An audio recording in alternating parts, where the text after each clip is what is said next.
নমস্কার। আজকে দশম শ্রেণীর গণিত ক্লাস পঠন পাঠন করানো হবে। তো দশম শ্রেণীর যে গণিত ক্লাস, আজকের আলোচ্য বিষয়বস্তু হচ্ছে পরিমিতি অধ্যায়। এই পরিমিতি অধ্যায়ের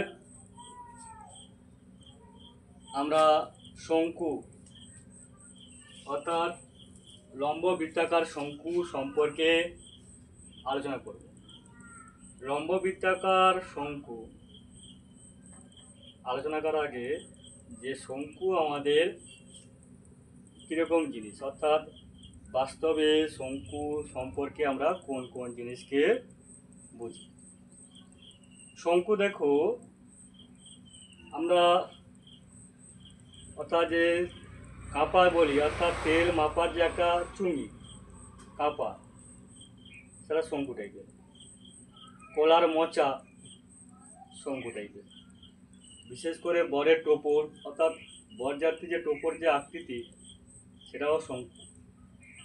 তাই শঙ্কু সম্পর্কে পরিমিতি অধ্যায়ের শঙ্কু সম্পর্কে তার যে যাবতীয় সূত্র, ক্ষেত্রফল,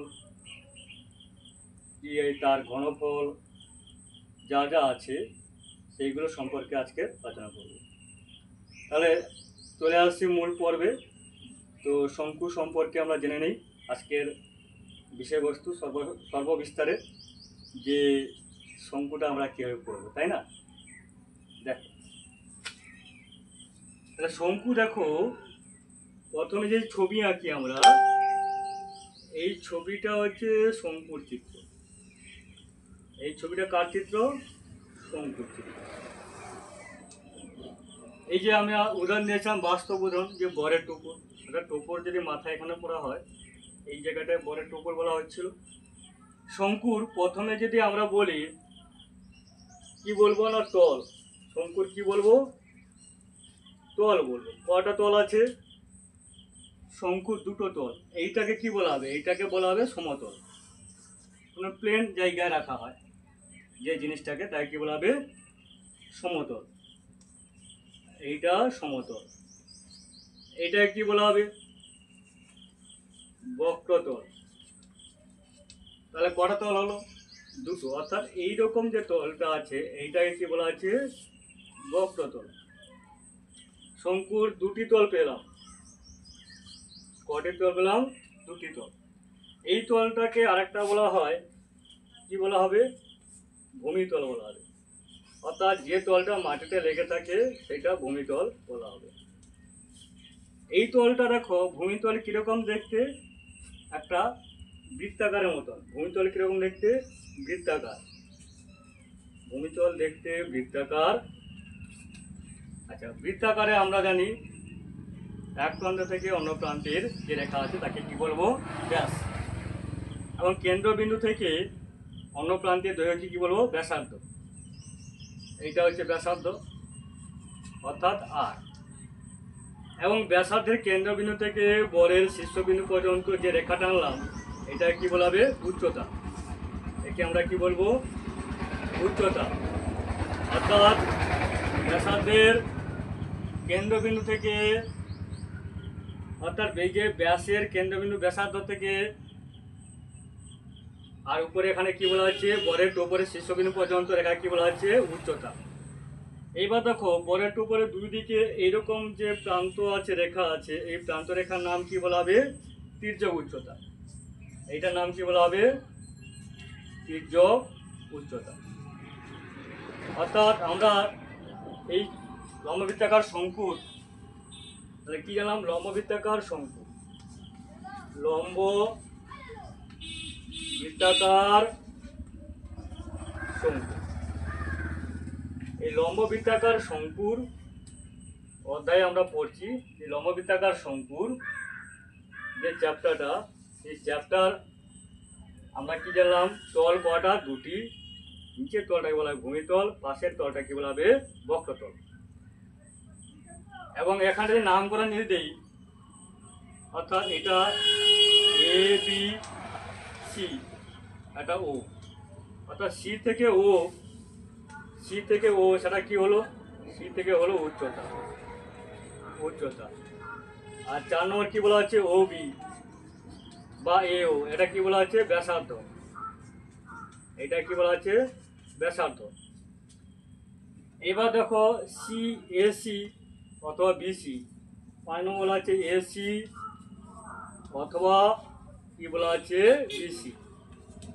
এসি বা বিসিকে আমরা কি বলবো, তির্যক উচ্চতা। যে লেখা আছে তির্যক উচ্চতা, এই যে তির্যক উচ্চতা দেখেছ, তাহলে এই দুটোকে বলা হচ্ছে তির্যক উচ্চতা। তাহলে আমরা শঙ্কু সম্পর্কে যাবতীয় যে যে জিনিসগুলো আছে জানলাম।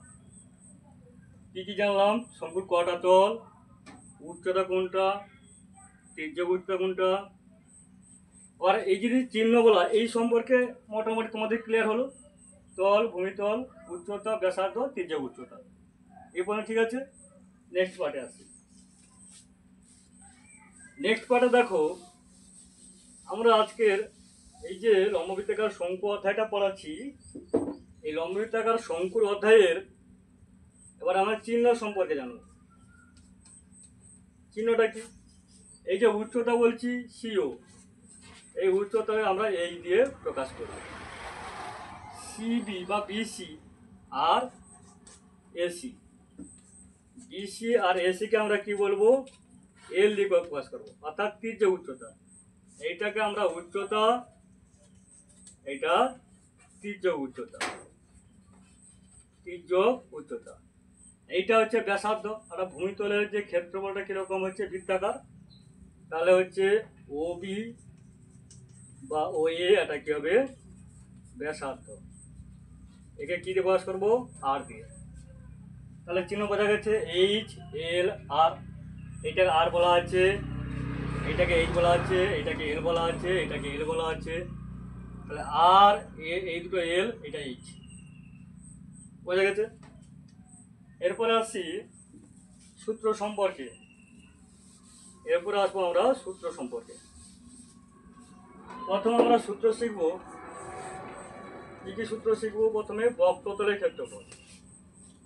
বক্রতলের ক্ষেত্রফল, বক্রতলের ক্ষেত্রফল মানে কি বোঝা যাচ্ছে, অর্থাৎ এই যে এরকম যে করলাম, এই যে পার্টটা, এই যে পার্টটা, অর্থাৎ এইখান থেকে এরকম করে এই যে পার্টটা, এইটা বক্রতল। এই বক্রতলের ক্ষেত্রফল কি বলা হচ্ছে, পাই আর এল। সূত্র কি বলা হচ্ছে, পাই আর এল। এটা হচ্ছে বক্রতলের ক্ষেত্রফল। 2 নম্বর ভূমিতলের ক্ষেত্রফল সূত্র কি, ভূমিতলের ক্ষেত্রফল, ভূমিতলের ক্ষেত্রফল। ভূমিতলে কি কিরকম বলা হয়েছিল, বৃত্তাকার। ভূমিতল বৃত্তাকার, বৃত্তাকারের সূত্র কি, পাই আর স্কয়ার। তাহলে এখানে ভূমিতলের ক্ষেত্রফল কি, পাই আর স্কয়ার, তাহলে পাই আর স্কয়ার।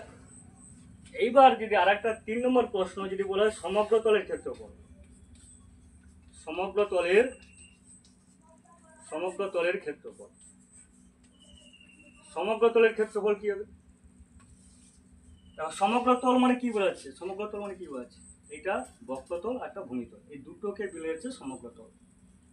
তার মানে কি, বক্রতল যে ক্ষেত্রফল, ভূমিতলের ক্ষেত্রফল, এই দুটো কি করবো, যোগ করব। অর্থাৎ পাই আর স্কয়ার যোগ হবে, পাই আর এল যোগ হবে। এইটা হচ্ছে সমগ্রতলের ক্ষেত্রফল। এই দুটো থেকে কি কমন আসছে, কি মিল আছে, পাই আর পাই আর। তাহলে পাই আরটা যদি কমন নেই, ব্র্যাকেটে কি থাকছে, আর প্লাস এল বর্গ একক।